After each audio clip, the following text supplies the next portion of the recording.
to like, yo, let's go steal paint and let's go tag up, because that was like the So big you thing were on the involved in block. that. Hell yeah, Like crazy. tell. So it's crazy Like I let because like 11, 12 years old. Like, man, listen, single moms, I commend y'all because y'all gotta work. You gotta put that dinner on the table. You gotta do 100 things. And when your kid is left to his own devices, he gonna find ways to occupy that time. And for me, like I said, I got introduced to the pilot marker. I got introduced to like getting up. I think I used to write Z-A-Z-E, Zays or something like that. Because I remember getting the instructions like, yo, it got to be 4 letters. You got to be able to write it fast. And you got to be able to just try to get first all over your building, all over your neighborhood, subway lines. You know what I'm saying? And so, like, me and my boys would go to the stationery store and steal markers and, like, just go around doing our pee-wee tagging, right? And, like, that's how we would spend our time. We had, BMX bikes.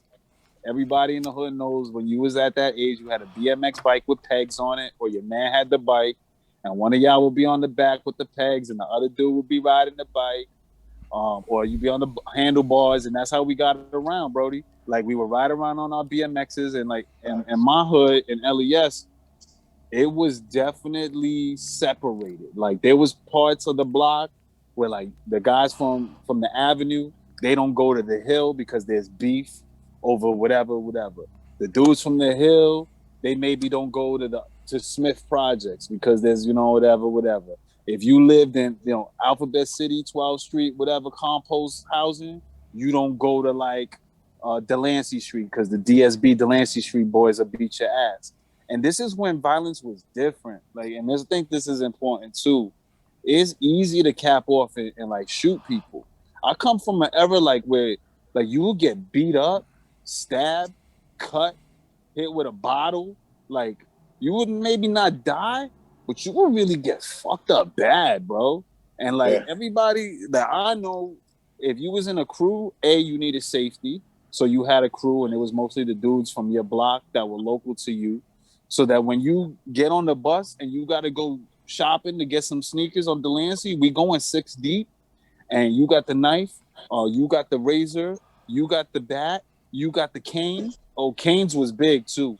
Like we didn't need canes Facts. when we was 12 years old, but we had canes, Brody. You know what I'm saying? This is when you could go to like the Chinatown spot and get ninja stars, nunchucks with spikes, Facts. brass knuckle rings, and like we was putting that shit to use, right? And it would be about maybe it was about a tag, and somebody crossed out your tag, and they was buffing you, and they was putting their own shit over you, and like you got to fight behind that. That's a Yeah. respect thing, Brody. And like you can't just like keep buffing me and not think that I'm not gonna find you on the block or catch you on the wrong side of Houston Street one day and fucking bust you in the knee and hit you with a bottle and beat you up, because it was just a different kind of violence. It was more hands on. Like you had to get up close on your op. You couldn't be across the street or riding Yeah, it by. wasn't. There wasn't a Like, lot of shooting back then. It was yeah, mostly. It was mostly like, if it, honestly, it was a lot of stabbing. yeah. So it's like, yo, and stabbing is one of those like, yo, that's a very like It's a personal gruesome thing. crime. Yeah. So it's gruesome and it's personal. Like I seen dudes get banked with a hammer. You know what I'm saying? Like, boom. yeah, yeah, That hammer to the head, your head bleeds a lot, that King. done. Like, so like I had early experiences with like being involved in and seeing violence and having like that kind of violence around me. And like honestly, it makes you more reserved with your violence too, right? Because like once you cross that line to like, yo, it's on site and it's TOS, and if I see you as terminate on site, kid, and your crew and my crew, like we going at it for real, you could be with your moms coming out the building, and if an op sees you, they're gonna roll up on you and hit you with something, or like punch your mom in the face. Like it's a different psychology. It's almost like prison when you live in these kinds of hoods. You know what I mean? It is like that. It is like being incarcerated. Institutionalization at a very young age. You learn like words is words, Brody, but like there's gonna be action behind it. Like dudes like corner you, they put the razor on your face. You know what I'm saying? That orange click razor, and it's rusty, and you trying to give somebody gangrene and make sure that they get a big womp on their face. You giving people keloids behind it, and that didn't stop when I was like 12.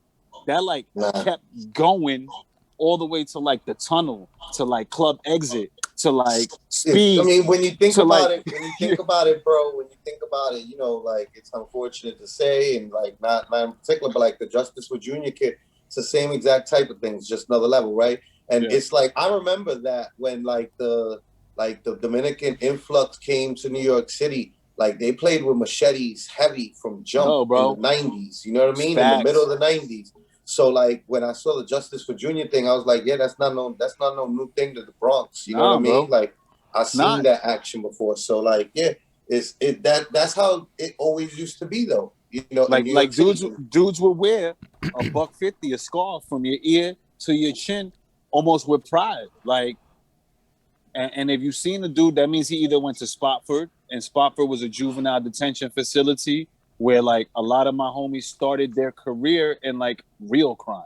You know what I mean? Sure. Like you 11, 12, they try to put you in a halfway, or they try to foster you or something like that, and you keep being a repeat. They send you up to Spofford, and they used to call it camp. And once you go to camp, that's when you might be 14 and you in there with 16, 17-year-olds, and like those are damn near grown men, and they primed and seasoned, and you got to be ready for action at a different level.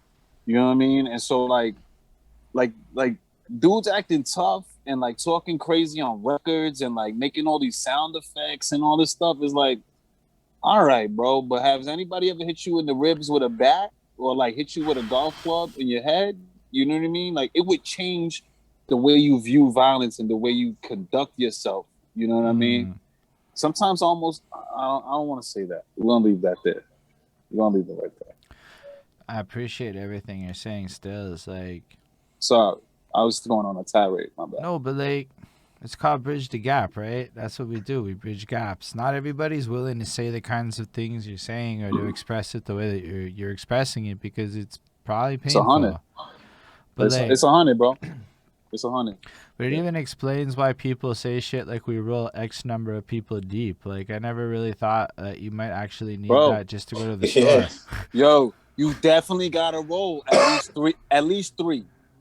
Because if you get into something, you got to be able to you got to be able to back to back when they try to jump you, right? And what does that mean? That means that me and Flock is walking down the block, and 5 dudes come around the corner and they want to set it on us. And me and Flock are going to have to stand back to back, and we're going to have to fight till one of us falls down, or we can open it up enough to like make that run move. Move. And hop that train. And like hope that the train is coming, because that's another thing. You go hop the train and you get stuck in the train station, and you got to run the tunnel, because like that happens too. Yeah, no, big facts. But you know what? By the way, that brings us back to what I had said, right? Where like Warriors is like a real true story in type New York. It's not a true story, right? But it's real. That is absolute real to New York City, and that's the way that it used to be, and it maintained like that for a very long time until about like the late 90s, you know, and it started evolving around then, you know, and gentrification took a grip on the city, but like it still has those elements, and like where you would think it's just like, oh, it's 2021 and like things don't work like that no more. It's just like, nah, like they you know, they kind of still do.